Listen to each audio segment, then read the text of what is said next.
Yo tout le monde, c'est le geek. Donc comme vous l'aurez remarqué sur cette chaîne, nous sommes deux. Donc moi, je suis le geek, donc je vais vous parler de tout ce qui est en rapport avec la culture geek. Donc aujourd'hui on va parler des comics et il y a mon ami qui est avec moi aussi pour cette chaîne. Donc des moments on fera des vidéos à deux, mais on peut faire des vidéos en solo aussi. Et lui il est plutôt fan de Pokémon, mais il vous présentera sûrement des jeux vidéo je pense. On organisera des émissions ensemble et tout ça sur l'actu, jeux vidéo, bref. Donc aujourd'hui je vais vous parler d'un comics en particulier, c'est les Inhumains. Les Inhumains, c'est un comics qui raconte l'histoire d'une équipe, les Inhumans. Un peu comme les Avengers, sauf que eux ils ont fait face au nuage tyraxogène. Et c'est grâce à ça qu'ils ont eu leur pouvoir. Donc il y en a 7. Ça se continue en Civil War, mais moi je voulais vous présenter la saga All New Inhumans et pas Civil War. Bon, bien sûr, je vais l'acheter Civil War. D'ailleurs, il a l'air énorme. Mais je voulais pas vous le présenter, je voulais surtout vous présenter les Inhumans. Donc là, on a le premier, le deuxième, le troisième. En fait, il y a plusieurs histoires dedans. Moi, perso, mon préféré Inhuman, c'est mon héros préféré, en fait. Et il s'appelle Karnak. Et c'est un super-héros qui a le don de trouver les points faibles de ses ennemis. Et il est extrêmement badass, dans le sens où il explose les gens comme ça, en un seul coup de poing. En plus, j'aime bien son style, il est toujours calme, un peu sage, tu vois.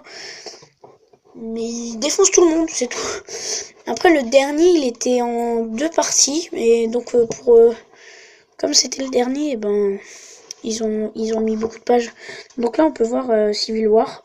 C'est là, ça va se continuer avec Civil War en fait. Et franchement, ce comics il est génial. Franchement, si vous arrivez à trouver sur des brocantes, parce que forcément vous ne trouverez plus le 1 en librairie, puisque ça sort tous les mois et ça repart tous les mois, je vous conseille, si ça vous intéresse, de chercher en brocante.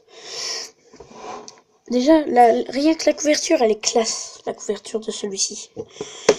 Il y a plein d'histoires.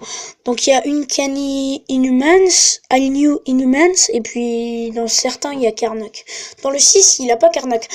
Normalement, le 6, la couverture, ça devait être comme ça. Avec normalement le dernier Karnak. Mais je sais pas, Marvel, apparemment, il a eu quelques soucis.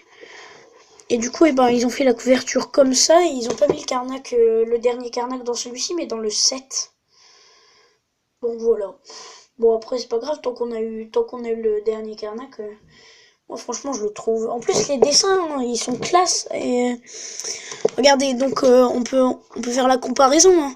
Quand vous voyez les dessins comme ça et les dessins de Karnak qui sont comme ça, mais il est extrêmement badass personnage. D'ailleurs, j'avais fait un dessin et je sais plus c'était sur dans quel comics, mais je crois c'était celui-ci. Oui, c'était celui-ci. J'en suis presque sûr. J'avais fait celui-ci en dessin. Il est vraiment trop classe comme héros. J'espère que cette vidéo vous aura plu. N'hésitez pas à mettre un pouce bleu. Et voilà. La prochaine vidéo, ce sera peut-être le danseur qui la fera. Qui sait, bien ce sera peut-être moi. Moi, pour ma prochaine vidéo, je prévois de vous parler d'un auteur de manga que j'apprécie et que j'admire. Il s'appelle Yoshiki Tonogai et il a écrit 3 sagas de manga. Et apparemment, il aime bien les lapins. Allez.